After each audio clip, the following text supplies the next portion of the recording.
이번 시간에는 전속과 전속 밀도에 대해서 얘기해 보겠습니다. Q쿨롱에 이 전하가 있을 때 이 Q쿨롱의 전하에서 나오는 이 전기력선들, 이거를 N이라고 한번 놔보겠습니다. 그럼 이 전기력선의 개수는 보통 Q 전하의 이 엡실론 유전율로 나눈 개수만큼의 전기력선이 나온다고 합니다. 근데 이 전기력선은 이 뭐 진공 상태이나 뭐 공기 상태나 또 다른 뭐 기름이라든지 다른 이 유전율에 따라서, 즉 이 매질에 따라서 이 전기력선의 개수가 계속 달라집니다. 이렇게 되면 이제 정기적인 계산을 할 때 많이 복잡하게 돼서 이거를 일치시키기 위해서 가상으로 만든 선이 전속이라고 합니다. 그러면 이 전속이라는 것은 어떻게 가상을 했냐면, 매질에 상관없이, 즉 어떤 물질인지 상관없이, 물질이 상관없으니까 유전율에도 상관없겠죠. 상관없이 Q 쿨롱에 전하면 무조건 Q개의 전속선이 나온다고 가정을 한 선을 전속이라고 합니다. 그러니까 정확하게 있는 선이라기보다는 이 계산을 위해서 편하게 가정한 선이라고 보시면 됩니다. 자, 근데 이 그래서 Q 쿨롱의 전하에서는 이 Q개의 전속선이 나오기 때문에 이 단위도 역시 전속은 쿨롱을 사용한 쿨롱으로 이 전속의 단위를 사용한다고 합니다. 그래서 전속선 수는 전하량 Q하고 같다고 보면 됩니다. 그러면 여기에서 이제 전속 밀도를 하기 전에 지난 시간에 전기장이 세기인 E를 배웠었는데요. 이 지난 시간에는 이제 공식을 4파이 엡실론 제로분의 1 그리고 R 제곱분의 Q V 퍼 미터로 이게 단순하게 공식을 외워서 사용을 했는데, 이 전기장의 세기는 실제로 이 전기력선의 밀도와 같다고 합니다. 즉 얼마나 이 전기력선이 많이 일정 공간에 많이 모아져 있으면 아무래도 전기장의 세기가 커지겠고, 일정 공간 안에 이 전기력선이 적으면 전기장의 세기도 작아지겠죠. 그래서 이 E는 전기장의 세기인 동시에 전기력선의 밀도라고 보면 됩니다. 그래서 이 밀도 공식으로 해서 이 공식이 어떻게 나왔는지도 잠시 먼저 살펴보겠습니다. 그러면 이 밀도라는 것은 일정 면적 안에 전기력선이 얼만큼 드러나가 있냐를 나타내는 거기 때문에 이 전기력선의 수 N을 이 면적 S로 나누게 됩니다. 이거는 이제 전기력선의 수가 되겠고, S는 이 면적이 되겠습니다. 자, 그러면 어떤 부분에서 이거를 살펴보냐면, 반지름이 R 미터인 이 구 안에 Q 쿨롱에 전하가 있다고 생각합니다. 그러면 이때 전기력선의 수는, 좀 전에 전기력선의 수는 이 Q를 엡실론 제로로 나눈 걸로 생각을 했습니다. 물론 이거는 지금 공기 중에 또는 뭐 진공 상태로 생각해서 엡실론 제로로 생각하겠습니다. 그럼 이 전기력선의 수 엡실론 제로분의 Q가 분자로 가고, 이 면적은 이 구의 이 겉면의 면적을 사용하게 됩니다. 이 전하는 이 도체의 내부에는 존재하지 않고 이 표면에 전하가 있게 된다고 합니다. 자, 그래서 나중에 이제 전속 밀도도 구하겠지만, 미리 얘기한다면 이 전속 밀도를 표면 전하 밀도라고도 하는데, 이 안쪽에는 전하가 없고 이 겉으로만 표면 전하가 있기 때문에 이렇게 얘기를 하는 것 같습니다. 자, 그러면 다시 2로 다시 넘어가서 전기력선의 수 엡실론 제로분의 Q를 이 9의 건널비인 4파이 R 제곱으로 나눠보겠습니다. 이 9의 건널비 공식은 이거 중학교 1학년 과정에서 나오는데 안 외웠으면 지금 외우시고 가면 됩니다. 이제 9의 건널비 공식이고요.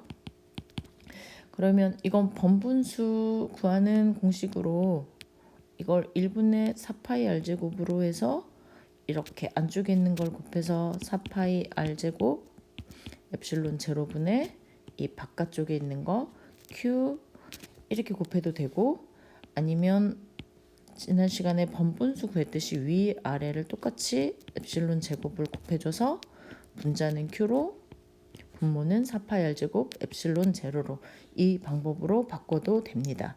자, 어쨌든 지금 이렇게 2가 다시 구해졌는데요. 지난 시간에 배웠던 이 공식하고 비교를 보면 위치만 조금 바뀌었지. 4파이 엡실론 제곱 R제곱분의 Q 이 상태로 그대로 나옵니다. 그래서 이 전기력선의 밀도 방법으로 이렇게 식이 나왔던 것 같습니다. 자, 그러면 이를 다시 이 상태로 그대로 써볼게요. 4파이 R제곱 엡실론 제곱분의 Q 단위는 퍼 미터로 썼으니까 그대로 쓰겠습니다. 자, 이거는 지금 전기장의 세기 또는 전기력선의 밀도가 되겠고요. 좀 전에 우리 전속, 즉 가상한 이 전속에서의 밀도는 전속 밀도라고 하고 보통 기호를 D를 쓰게 됩니다. 그러면 이 전속 밀도도 역시 단위 면적당 이 전속선의 수, 밀도를 보게 되는 거겠죠. 왜냐하면 이 역시 단위 면적당 전기력선의 수, 이 밀도를 나타낸 거니까요.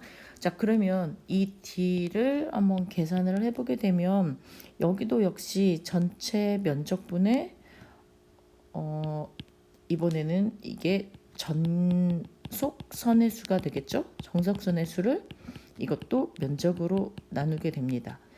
면적은 역시 9니까 똑같이 4파이 R 제곱이 되겠고, 전속선의 수는 Q 전하가 있을 때 전속선의 수도 역시 Q가 된다고 해서 여기는 Q를 집어넣으면 되겠습니다. 그래서 여기 전속 밀도는 4파이 R 제곱분의 Q가 나옵니다. 이 전속 밀도의 단위는 쿨롱퍼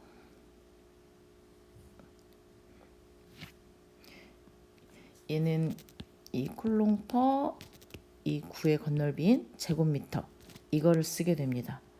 자, 그러면 이 전속 밀도와 지금 전속 밀도의 식은 이렇게 되는데, 전속 밀도와 이 사이 이를 한번 살펴보면 D는 4파이 R제곱분의 Q가 되겠고, E는 4파이 R제곱분의 Q의 분모에 엡실론 제로가 더 들어가 있습니다.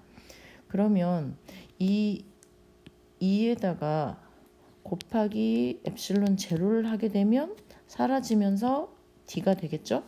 그래서 여기서 또 하나씩을 만들 수 있습니다. D는 이 전기장의 세기인 2에다가 엡실론 제로만 곱하면 전속 밀도가 됩니다.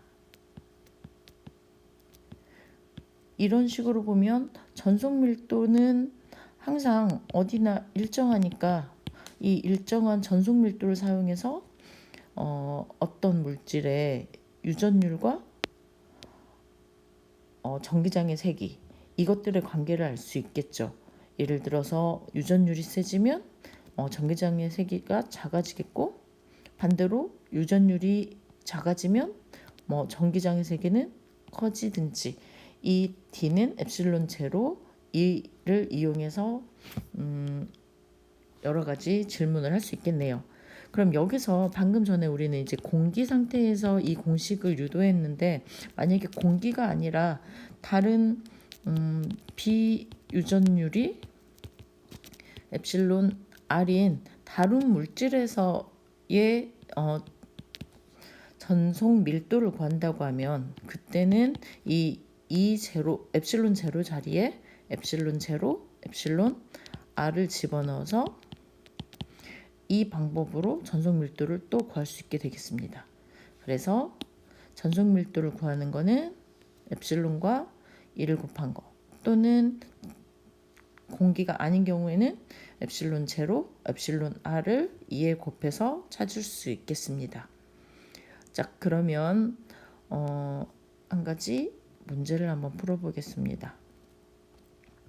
자, 공기 중에 전하 Q가 25파이 쿨롱이 있을 때 이 전하로부터 거리가 5m 떨어진 곳에서 나오는 전속, 첫 번째 전속, 두 번째 전기력선의 수, 전속 밀도, 전기장의 세기, 이 네 가지를 한번 다 한꺼번에 구해 보겠습니다. 계산은 복잡할 테니까 그냥 간단하게 식까지만 얘기를 하겠습니다. 먼저 전속은 어떤 전하이든 어떤 매질이든 유전율에 상관없이 이 전하와 같다 그랬습니다. 그러면 전속은 25 파이 쿨롱으로 그대로 쓰면 되겠고요. 전기력선의 수는 N은 이 Q를 엡실론 제로로 나누면 된다 그랬는데, 이 Q가 25파이가 되겠고, 그 다음에 엡실론 제로는 공기 중에 엡실론 제로는 8.855 곱하기 10의 마이너스 12제곱입니다. 그래서 이건 계산은 복잡하니까 이 식으로 그냥 남겨두겠습니다. 그 다음에 전속 밀도 D는 얘는 전속선의 수, 이제 전속 이 Q를 얘는 4파이 R 제곱, 면적인 4파이 R 제곱으로 나누면 됩니다. 그럼 이 전속은 아까 25파이라 그랬으니까 25파이를 집어넣고, 면적은 4파이, 이거 반지름이 5m인 9이니까 5의 제곱으로 쓰면 되겠네요. 그러면 25파이가 약분이 돼서 4분의 1, 0.25 쿨롱 퍼 제곱미터로 얘는 간단하게 식이 되네요. 그래서 전속은 이렇게 됩니다. 그 다음에 이제 전기장의 세기 E는 이 Q 엡실론 제로 나누기 4파이 R 제곱이니까, 만약에 여기 2번에 답이 나오면 2번에서 나온 답을 4파이 5의 제곱으로 나눠서 계산을 할 수도 있겠고, 물론 이렇게 직접 계산할 수도 있는데, 또 다른, 이건 첫 번째 방법으로 이제 직접 계산하는 방법이고, 좀 전에 이 D는 엡실론 제로 곱하기 2였으니까 이를 D 값을 엡실론 제로로 나눠서 세 번째 나온 이 3번 답인 0.25를 엡실론 제로인 8.855 곱하기 10의 마이너스 12제곱으로 나눠서 계산도 할 수 있을 것 같습니다. 이제 이거는 이제 단순한 계산이니까 이제 계산을 따로 해보도록 하겠고요. 이가 직접 구하는 방법이 있고, 이 D를 이용해서 구하는 방법, 이 두 가지 방법이 있다는 거 얘기하고 갑니다. 자, 그래서 오늘 이 시간에는 이 전기력선이 물질마다 매질마다 다르기 때문에 일정한 전속선이 나온다고 일정한 선이 나온다고 가정한 이 전속과 그 전기장의 세기하고 같은 의미인 이 전속 밀도, 즉 지난 시간에 배운 이는 이 전기력선의 밀도였고 이 전속 밀도, 이 두 가지에 대해서 배워봤습니다.